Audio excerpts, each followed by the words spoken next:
বাসা বাড়িতে বাথরুমে হাই কমোড থাকে, হাই কমোডের ঢাকনা বন্ধ করে বিসমিল্লাহ বলে ওযু করা যাবে কিনা? কারণ বাথরুমে বিসমিল্লাহ বলা যাবে না। দেখুন, বাথরুমে বিসমিল্লাহ বলা মাকরুহ বা আল্লাহর নাম নেওয়া মাকরুহ, কারণ আল্লাহর নাম অপবিত্র এবং নোংরা কোনো জায়গায় নেওয়া এটা আল্লাহর নামের শানের খেলাফ। এই জন্য বাথরুমে বা টয়লেটের ভেতরে ওযু না করে বাহিরে যদি বেসিন থাকে, টেপ থাকে, সেখানে ওযু করা উত্তম। যদি কারোর বাহিরে কোনো ব্যবস্থাপনা না থাকে ওযুর, তিনি বাধ্য হয়ে ভেতরে টয়লেটেই ওযু করতে হয়, টেপে বা বেসিনে বা টয়লেটের ভেতরে, তাহলে সেক্ষেত্রে তিনি বিসমিল্লাহটা মনে মনে বলবেন, বলে ওযু করে ফেলবেন। কথা কি বুঝাতে পারছি? বাহিরে যদি বেসিন থাকে বিসমিল্লাহ বলে হাতটা ধুয়ে শুরু করে বাকিটা আপনি বাথরুমের ভিতর করে আসলেন, আর বাহিরে এসে আবার দোয়া পড়লেন, কালিমায়ে শাহাদা পাঠ করলেন।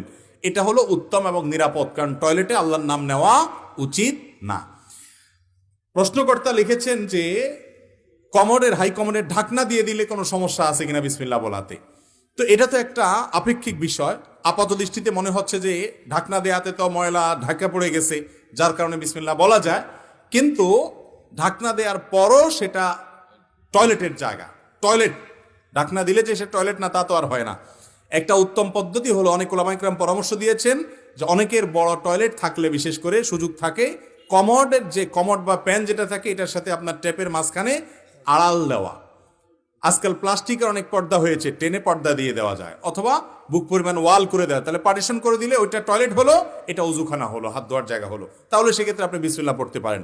আর এত যদি অসুবিধা হয় তাহলে বাইরে ওযু করেন, অথবা বিসমিল্লাহটা বাইরে করেন। আর ভিতরেও যদি করতে চান ওযু হবে, কিন্তু বিসমিল্লাহটা মনে মনে করবেন।